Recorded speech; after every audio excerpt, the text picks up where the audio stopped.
స్వామి రాత్రి లేదు పగలు లేదు, ఇంత జనమా, ఇంతమంది తడి బట్టలతో నీకు అంగప్రదక్షిణాలా, ఇంతమంది తలనీలాలు ఇచ్చేసి నీ దగ్గరికి వచ్చి దర్శనమా, ఇంతమంది ముడుపులు తీసుకొచ్చి హుండీల్లో వేసేస్తున్నారా, ఎప్పుడు వింటున్నావయా ఈ కష్టాలన్నీ?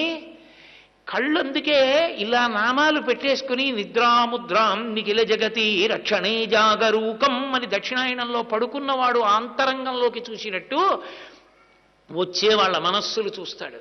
వ్యాసుడు అందుకే ఓ మాట అన్నాడు, వెంకటాచల క్షేత్రంలో వెంకటేశ్వర స్వామి వారి ముఖమండలం బహుప్రసన్నంగా ఉంటుందట. ఒక్కొక్క రోజున ఎంతో సంతోషంగా ఉంటుంది. అర్థం ఏమిటో తెలుసా? కొండ మీదకి ఎవరో ధార్మికులు వచ్చారని గుర్తు. ధర్మమునందు విశేషమైన అనురక్తి ఉన్న వాళ్ళు కొండ మీదకి వచ్చారనుకోండి, ఆ రోజు మురిసిపోతాట, ఒరే ఒక్కడు వచ్చాడు రా,